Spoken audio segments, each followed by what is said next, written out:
guess it's really important for people to see role models, people that represent them.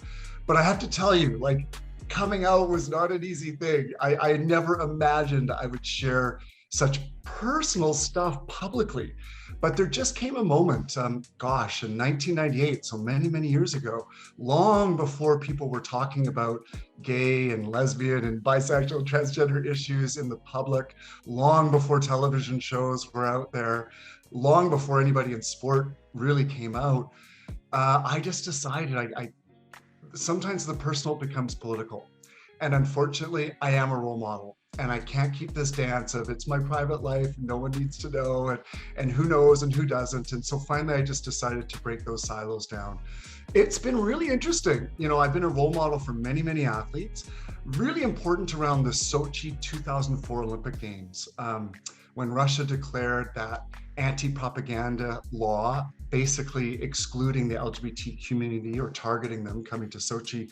There was a 17-year-old young luge athlete from Canada that was a closeted gay guy. And he was so terrified to think that the Russians would be looking through his phone and his computer and he could go to jail. And he reached out to his sports psychologist, and I got to be his mentor through that process. And that really brought home for me the firsthand, frontline importance of being there to support the next generation and what it means for the young LGBTQ athletes to be coming up to know that other people have been there before. Yeah, so this was many, many years ago before I came out. And so for a corporate client to say you're too gay, I was like, wait a minute, I'm not out. I don't think I'm gay enough. So I went the opposite.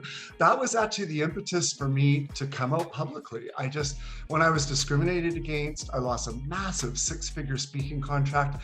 Ironically, the guy was gay himself. So it's one of those classic examples of, you know, sometimes the women in power don't want other women to succeed. Sometimes the gay that's closeted in a corporate environment, certainly 25 years ago, was terrified of somebody that might be more looking gay than them, that it might expose them. So I just decided enough of this. If I'm being discriminated against and I'm not even out, what have I got to lose? So you're not gay enough, you're too gay, let's just be who we are. Well, I think that we have to be really purposeful. In fact, just like the business community has to be super purposeful right now about making sure that we're representative. You know, I think that people are sometimes miffed about this idea of diversity and inclusion. And I like to explain it really simply, that for me, it's like you're trying to make the most amazing stew or bowl of soup imaginable. And diversity are all the ingredients that go into that soup. But inclusion is the cauldron that the soup is actually made in. And that's the culture that you create by the language you use, the tone that you set for people to be themselves at work. And the stronger that cauldron is, the more those ingredients can get the best out of themselves and fully savor that soup. Otherwise, it's totally a bland soup if nobody's allowed to kind of shine and do their thing. So diversity and inclusion, you just want to create the best possible soup for your culture. So you got to have that place where people feel like they can bring themselves fully to work. The Olympics have completely shaped who I am. They really taught me the fundamentals of high performance, how to lead myself to amazing results, how to lead others, and how to sustain it. You know, the Olympic movement, it's the athletes, it's the coaches, but it's also sustained by values and something that gives it all meaning. Without that sort of other layer, the gold medal doesn't mean that much. So it's really taught me a lot about high performance. And there's this myth that high performance is for elite, you know, that it's an elite idea. But actually the fundamentals of high performance, I started as an 8-year-old kid all the way through the trajectory. It took me obviously to the highest levels of what I did.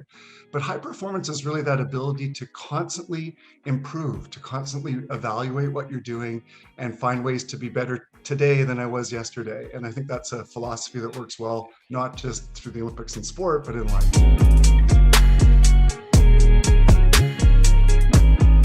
Well, I think there's all kinds of them. I think there's like many, many micro skills that are needed to be successful, to bring your best in whatever we're doing. I think it requires a lot of self-awareness, requires agility, requires resilience to get through the tough times. It requires mental fortitude to be strong when sometimes you might want to give up.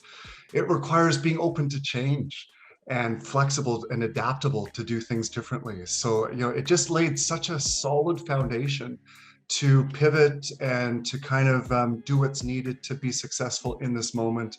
And once you do that step, then look to the next one after that.